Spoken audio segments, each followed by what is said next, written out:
Hello students, আমরা রয়েছি মুক্ত শিক্ষা কেন্দ্র তেলিপুকুর পূর্ব বর্ধমান শিক্ষা প্রতিষ্ঠানে।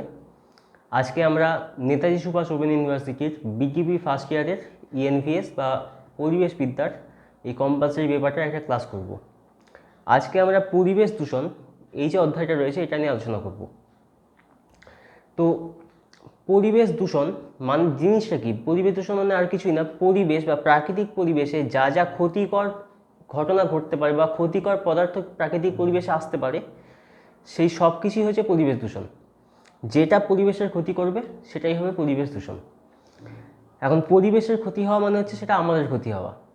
পরিবেশ দূষণ এই ব্যাপারটাকে আমরা এইটা চারভাবে ঘটতে পারে, সেগুলোকে আমরা নাম দিয়েছি কি? একটা হচ্ছে বায়ু দূষণ, একটা হচ্ছে জল দূষণ, একটা হচ্ছে মাটি দূষণ বা মৃত্তিকা দূষণ, আর একটা হচ্ছে শব্দ দূষণ। তো প্রথম দেখা যাক হচ্ছে বায়ু দূষণ। বায়ু দূষণ কি না, পরিবেশে যে বায়ুমণ্ডল বা বাতাস তার মধ্যে ক্ষতিকর কোনো কিছু মিশলে সেটাকে আমরা বলবো বায়ু দূষণ। যেমন বাতাসের যে স্বাভাবিক যে উপাদানগুলো আর কি, সেই স্বাভাবিক উপাদান কোনোটা যদি মাত্রা যদি হেরফের হয়, অর্থাৎ কোনোটার মাত্রা হয়তো বেড়ে গেল বা কমে গেল বা এমন কিছু গিয়ে মিশলো সেটা হচ্ছে আমাদের ক্ষতি করবে, সেই সমস্ত কিছুকে নিয়ে আমরা বলবো বায়ু দূষণ। যেমন উদাহরণ হিসেবে বলা যায় যে বাতাসে কার্বন ডাইঅক্সাইডের পরিমাণ এটা যদি বেড়ে যায় তাহলে সেক্ষেত্রে একটু প্রবলেমে পড়বো আমরা, ভালো রকম প্রবলেম। কারণ কি না, কার্বন ডাইঅক্সাইড হচ্ছে তাপ শোষী গ্যাস, কার্বন ডাইঅক্সাইড তাপকে শোষণ করতে পারে। তো কার্বন ডাইঅক্সাইড যদি তাপ শোষণ করে তাহলে পৃথিবীতে আর কি যে পরিমাণ তাপ সূর্য থেকে আসছে আর কি, সেই পরিমাণ তাপটা আবার যেটা হয় দিনের বেলাতে সূর্য থেকে তাপ আসে, রাত্রিবেলাতে সেই পরিমাণ তাপ আবার বেরিয়ে যায়। কিন্তু যদি কার্বন ডাইঅক্সাইডটার পরিমাণ যদি বেড়ে যায় তাহলে কি করবে না, সেক্ষেত্রে পৃথিবীর যে টোটাল যে তাপটা রয়েছে আর কি সেটা পুরোটা বেরোতে পারবে না, কিছুটা আটকে থাকবে, গ্যাসটা আটকে রাখবে। তার ফলে পৃথিবীর তাপমাত্রা প্রত্যেকদিন বাড়তে থাকবে বা ক্রমশ বাড়তে থাকবে, যেটাকে আমরা বলছি গ্লোবাল ওয়ার্মিং। এটা একটা প্রবলেম আমাদের আমাদের প্ল্যানেটের মধ্যে। তো এইটা হচ্ছে এক ধরনের বায়ু দূষণ। শুধুমাত্র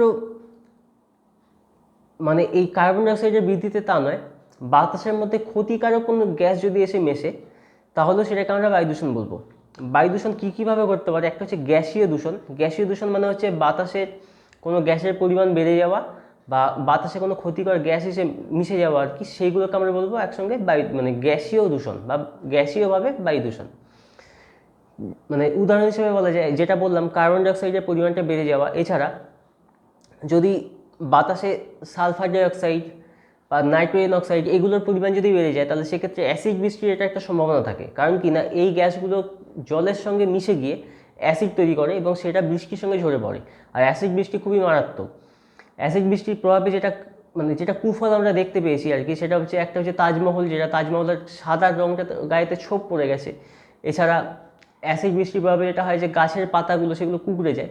যদি ফসল যেখানে চাষ হচ্ছে সেখানে যদি অ্যাসিড বৃষ্টি ঘটে তাহলে সেক্ষেত্রে ফসলগুলো ঠিকভাবে হবে না, ফসলগুলো নষ্ট হয়ে যাবে, তাহলে খাদ্যের অভাব দেখা দেবে, এরকম একটা প্রবলেম রয়েছে। এটা হচ্ছে এই ধরনের যে গ্যাসগুলো আর কি তাদের প্রভাবে করতে পারে।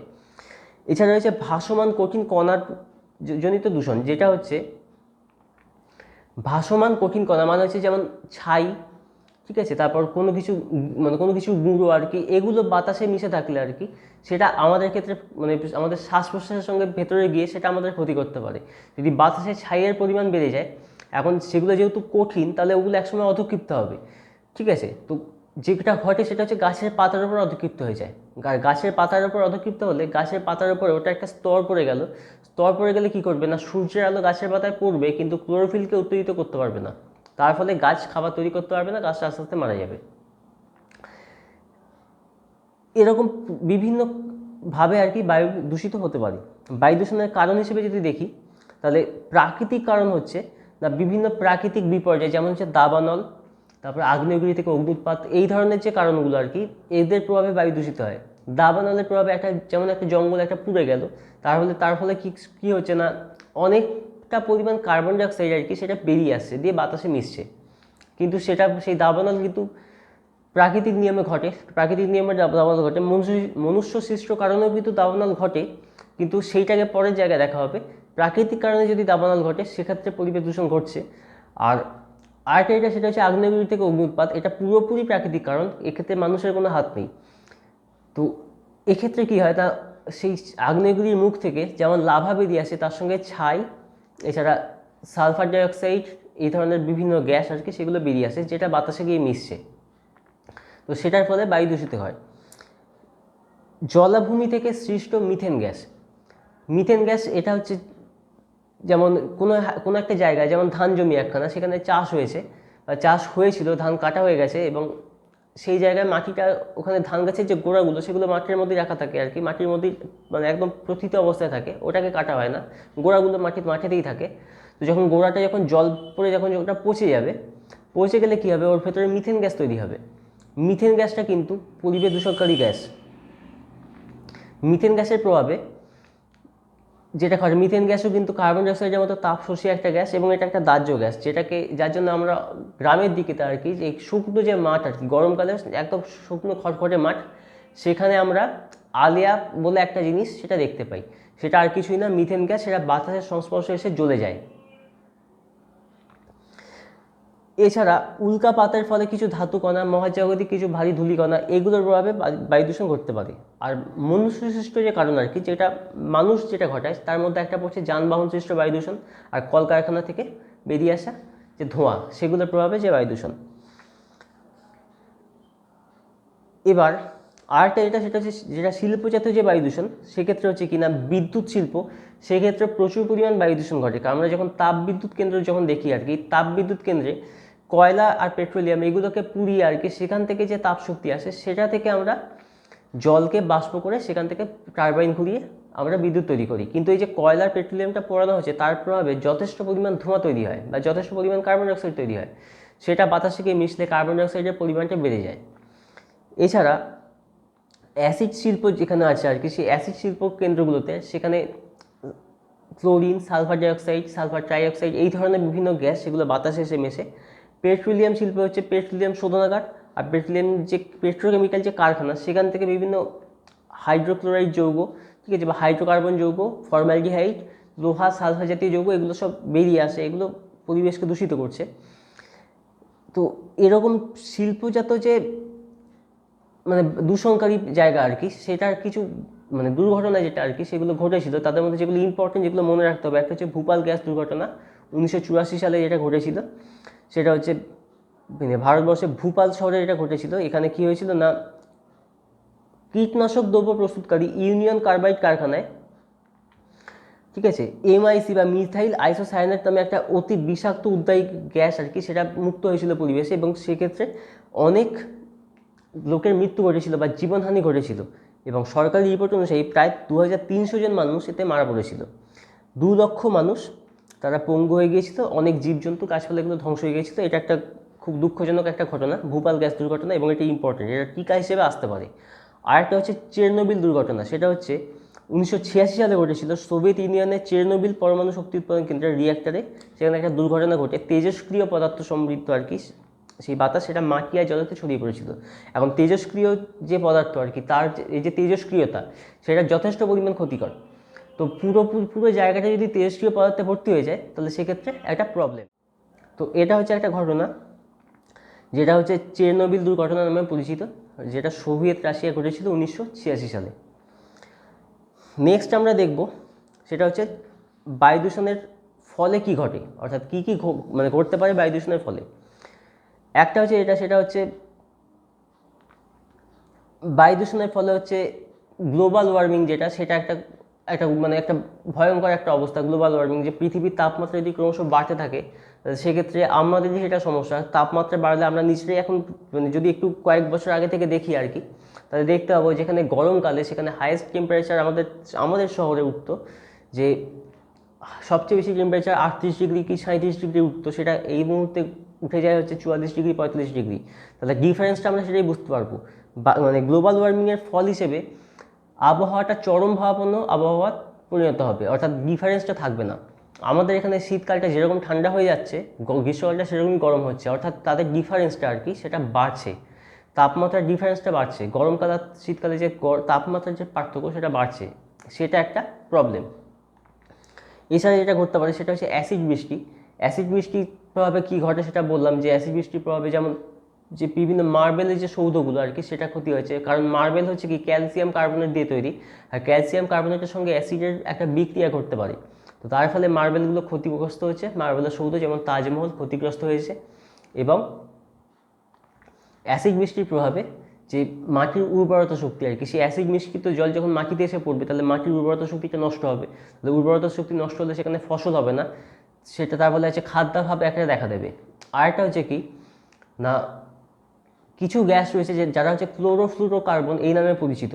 এরকম কিছু গ্যাস যেটা হচ্ছে রেফ্রিজারেটর বা ফ্রিজ, এসি, ঠিক আছে, বিভিন্ন সুগন্ধি দ্রব্য, রং, এইগুলো থেকে বেরিয়ে আসে। সেই সিএফসি বা ক্লোরোফ্লুরোকার্বন এই জাতীয় গ্যাসটা আর কি, সেটা আকাশে উঠে গিয়ে আর কি ওজোন স্তর, যে পৃথিবীর যে রক্ষা কবচ ওজোন স্তর, সেখানে গিয়ে মিশলে সে ওজোন স্তরের ওই জায়গাটাকে খেয়ে ফেলে। খেয়ে ফেললে কী হয়, ওজোন স্তরের জায়গাটা পাতলা হয়ে যায়। পাতলা হলে ওজোন স্তরের যে একটা কাজ, ওজোন স্তর সেই কাজটা আর করতে পারে না। ওজোন স্তরের প্রধান কাজ কি না, সূর্য থেকে আগত অতিবেগুনি রশ্মিকে শোষণ করে নিয়ে তাকে পৃথিবীর ভূপৃষ্ঠে না পৌঁছতে দেওয়া, যেন ওই জায়গা থেকে না বেরিয়ে আসতে পারে, এটাই ওজোন স্তরের কাজ। তো যেখানে ওজোন স্তরটা পাতলা হয়ে যাচ্ছে সেক্ষেত্রে কী হবে, ওইখানে ওজোন স্তর পুরোপুরি অতিবেগুনি রশ্মিকে আটকাতে পারবে না। তাহলে কিছু পরিমাণ অতিবেগুনি রশ্মি কিন্তু পৃথিবীতে এসে পৌঁছবে। পৃথিবীতে এসে পৌঁছলে তার প্রভাবে পৃথিবীতে মানে সেই অতিবেগুনি রশ্মি যখন যদি আমাদের চামড়া এসে পড়ে, তাহলে সেক্ষেত্রে আমাদের চামড়াতে ক্যান্সার জাতীয় রোগ আসতে পারে। এবং মেইনলি যেটা হয়েছে আর কি, সেটা হচ্ছে কুমেরু বা দক্ষিণ মেরু বা আন্টার্কটিকা মহাদেশের ওপরে যে অতিবেগুনি কী বলে ওজোন স্তরের যে লেয়ারটা, সেখানে কিন্তু এরকম ওজোন হোল বা ওজোন ছিদ্র এটা দেখা গেছে, যেটার আর অতিবেগুনি রশ্মি যেহেতু উত্তপ্ত হয় বেশি, তার ফলে আন্টার্কটিকার বরফ গলতে পারে। আর আন্টার্কটিকার যদি বরফটা গলে যায় তাহলে সমুদ্রের জলতল যথেষ্ট পরিমাণ বেড়ে যাবে এবং সেক্ষেত্রে আমাদের থাকার জায়গায় একটা প্রবলেম হবে। নেক্সট আমরা দেখবো হচ্ছে জলদূষণ। জলদূষণ জিনিসটা কি না, জলেতে আর কি যে জলটা আমরা ব্যবহার করি সেই ব্যবহারযোগ্য জলেতে আর কি, তার মধ্যে যদি কিছু দূষক পদার্থ বা ক্ষতিকর পদার্থ যদি গিয়ে মেশে তাহলে সেটাকে আমরা বলছি জলদূষণ।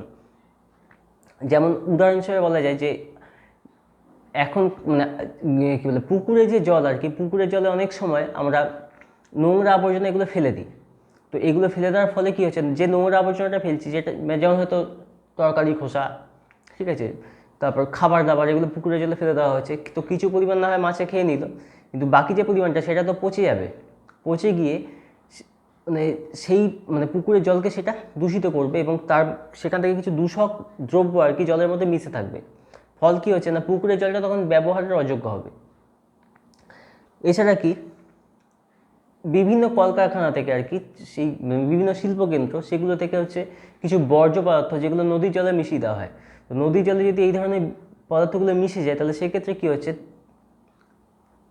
নদীর জলেতে আর কি ওই জায়গাতে যেই মাছগুলো ছিল সেই মাছগুলো কিন্তু সেই দূষকের প্রভাবে গিয়ে তারা ক্ষতিগ্রস্ত হচ্ছে, তার কিছু মাছ মারা পড়ছে।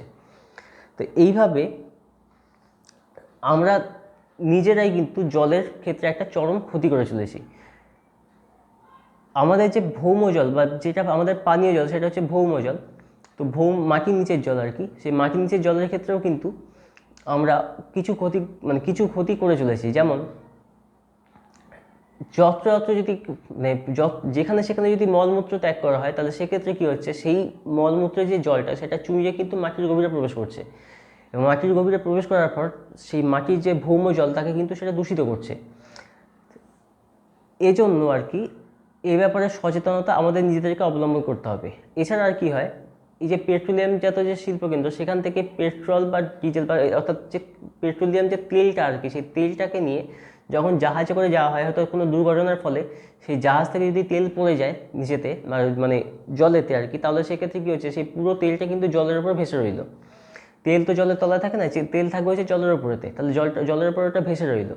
ভেসে থাকার ফল হিসেবে সেক্ষেত্রে ওই জায়গায় যে মাছ বা ওখানে যে প্রাণীগুলো রয়েছে আর কি, তারা যদি সেই তেলটাকে গ্রহণ করে ফেলে বা তারা সেক্ষেত্রে হয়তো অক্সিজেন পাবে না, তাহলে এক্ষেত্রে তাদের ক্ষতি হবে। এছাড়া হচ্ছে কি না, অ্যাসিড বৃষ্টি দিয়েও কিন্তু জলের একটা ক্ষতি হয়। যেমন মানে অ্যাসিড মিশ্রিত যে জলটা আর কি, সেটা যখন বৃষ্টির রূপে যখন ঝরে পড়ে এবং সেটা যখন কোনো জলাশয়ে গিয়ে মিশবে আর কি, তখন সেই জলের যে অম্লতা সেটা বাড়িয়ে দেবে। জলের যে অম্লতা বা জলের যে পিএইচ আর কি, পিএইচ থাকা উচিত 7-এর কাছাকাছি। সেটা যদি তার থেকে মানে মানে জলটা যদি অ্যাসিডিক হয়ে যায় বা জলটা যদি পিএইচটা কমে যায়, তাহলে সেক্ষেত্রে সেইখানকার যে ওই জলের যে জীবগুলো আর কি, তাদেরকে একটা প্রবলেমে পড়ে যাবে, তারা কিন্তু সমস্যায় পড়বে এবং তাদের মৃত্যু করতে পারে। তো এইটা হচ্ছে মেইনলি জল দূষণ। তাহলে জলকে যদি দূষণ মুক্ত করতে হয় তাহলে আমাদের কি করতে হবে না, এই ধরনের যে কাজকর্মগুলো সেগুলোকে করা চলবে না বা সেগুলোকে নিয়ন্ত্রণে রাখতে হবে।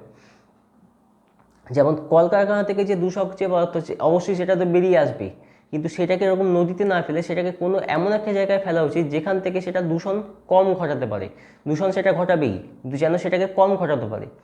বা আমরা যে গৃহস্থালিতে গৃহস্থালি থেকে যে দূষণগুলো করছে আর কি, সেটার ক্ষেত্রে হচ্ছে অবশ্যই আমাদেরকে ডাস্টবিন ইউজ করতে হবে। ডাস্টবিন যদি ইউজ করি তাহলে সেক্ষেত্রে কী হচ্ছে, যে নোংরা দ্রব্যটা বা যে ময়লা দ্রব্যটা, যে অপ্রয়োজনীয় দ্রব্যটা, সেটাকে যখন আমি ডাস্টবিনে ফেলছি তখন সেটা ডাস্টবিনের মধ্যে স্টোর হচ্ছে এবং দরকার মতো সেটাকে এমন একটা জায়গায় ফেলা হচ্ছে যেখানে আর কি যেখান থেকে সে দূষণটা কম ঘটাবে। যে সমস্ত জায়গায় সে দূষণ ঘটাবে না, একটি জায়গাতেই দূষণ ঘটাবে। তাহলে সেক্ষেত্রে কী হচ্ছে, দূষণের ছড়ানোটা আর কি সেটা কমে যাচ্ছে।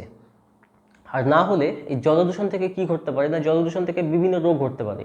কারণ কি না, জল জিনিসটা আমরা গ্রহণ করি, আমরা জল জিনিসটাকে পানীয় হিসেবে গ্রহণ করি এবং এটা আমাদের দেহের জন্য অপরিহার্য।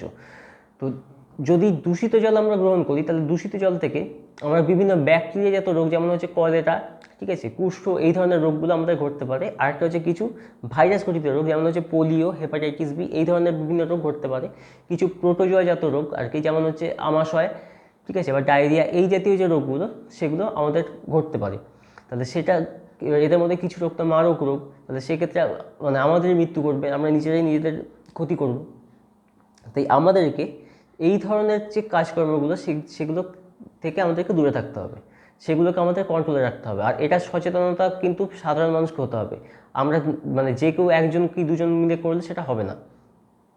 তো নেক্সট আমরা দেখব হচ্ছে মৃত্তিকা দূষণ। মৃত্তিকা দূষণ হচ্ছে মাটির দূষণ, অর্থাৎ মাটির মধ্যে যদি কোনো ক্ষতিকারক পদার্থ গিয়ে মেশে। তো মাটির মধ্যে ক্ষতিকারক পদার্থ বলতে একটা হচ্ছে মাটিকে ব্যবহার করে কারা, মেইনলি ব্যবহার করে উদ্ভিদ। তো মাটির মধ্যে যদি প্লাস্টিক জাতীয় যদি কোনো দ্রব্য সেটা যদি মিশে যায়, তাহলে প্লাস্টিক হচ্ছে এমন একটা জিনিস অবিনশ্বর, এটা পচে না কোনোদিন, এটা যেমন আছে সেরকমই থেকে যাবে। তাহলে সেক্ষেত্রে কী হচ্ছে, সবুজ উদ্ভিদের যে শিকড়টা বা সবুজ উদ্ভিদের মূল, সেটা কিন্তু সেই প্লাস্টিককে ভেদ করতে পারে না। অদ্ভুত ব্যাপার, সবুজ উদ্ভিদ কিন্তু একটা বাড়ির দেয়ালে যদি একটা গাছ জন্মায়, সে কিন্তু দেয়ালটাকে ভেঙে চুরে বেরিয়ে চলে আসে। কিন্তু যদি মাটিতে প্লাস্টিক থাকে তাহলে সে কিন্তু গাছের শিকড় কিন্তু সেই প্লাস্টিককে পেরিয়ে যেতে পারবে না, ফলে গাছটার মৃত্যু ঘটবে। তাই এই প্লাস্টিক এটা হচ্ছে একটা দূষক পদার্থ। এছাড়া আর কি হয় না, আমরা চাষবাসের জন্য আমরা জমিতে রাসায়নিক সার, কীটনাশক এগুলো ব্যবহার করি। তো সেই রাসায়নিক সার, অতিরিক্ত পরিমাণ এবং কীটনাশক এগুলো হচ্ছে মাটির সঙ্গে মিশে গিয়ে মাটির অম্লতা এটাকে বাড়িয়ে দেয়, ঠিক আছে। বাড়িয়ে দেওয়ার ফল হিসেবে কী হবে না, হয়তো প্রথম হয়তো চাষটা ভালো হবে, কিন্তু তারপরে কিন্তু ফসলের পরিমাণটা কমে যাবে।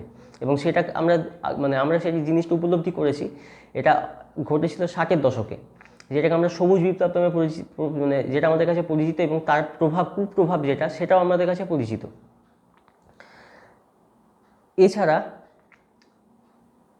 আরেকটা এটা হয়, সেটা হচ্ছে ভূমিক্ষয় অর্থাৎ মাটি সম্পর্কে একটু বলে রাখা দরকার যে মাটি তৈরি হয় কীভাবে। মাটি তৈরি হয় হচ্ছে পাথর থেকে, শিলা ক্ষয় পেয়ে যায়, শিলা আবহবিকার পদ্ধতিতে শিলা ক্ষয় পেয়ে রেগোলিথ তৈরি করে, অর্থাৎ শিলাটা গুঁড়ো গুঁড়ো হয়ে গিয়ে রেগোলিথ তৈরি করে।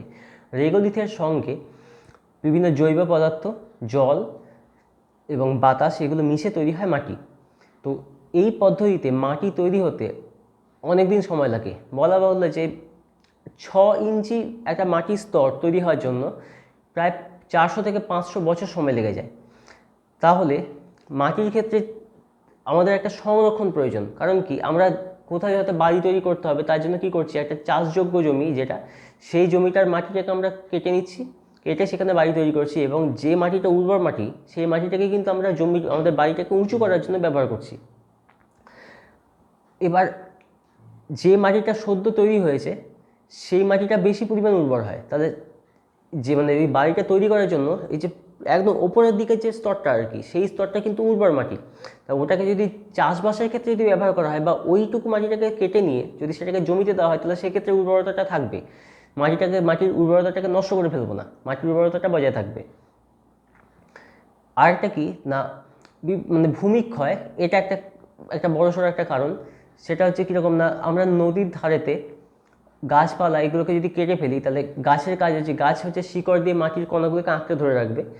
তো যদি গাছটাকে কেটে ফেলা হয় তাহলে গাছটা তো মরে যাবে, মরে গেলে শিকড়টা পচে নষ্ট হয়ে যাবে, তাহলে সেই মাটির কণাগুলোকে আঁকড়ে রাখার কেউ থাকবে না। তাহলে জলে রাখাতে কী করবে না, সেই মাটির যে মানে পার্টটা আর কি সেটা ভেঙে পড়ে যেতে পারবে, যেটাকে আমরা বলছি ধস নামা। ঠিক আছে, তো এই মানে যদি এইটা ঘটে আর কি, তাহলে সেক্ষেত্রে একটা ক্ষয়ক্ষতির প্রবণতা থাকবে, এবং সেটার খবর মাঝে মধ্যেই আমরা দেখে থাকি আর কি, যে গঙ্গাতে অনেক সময় একটা বাড়ি মানে জলের ধসে তলিয়ে চলে গেছে, এরকম আমরা খবর দেখেই থাকি। তো এইগুলোকে হচ্ছে আমাদের কন্ট্রোলে রাখতে হবে। প্লাস্টিক জাতীয় যে দ্রব্য আর কি, সেগুলোকে মানে কোনো একটা জায়গায় স্টোর করতে হবে, অথবা সেগুলোকে রিসাইকেল করতে হবে।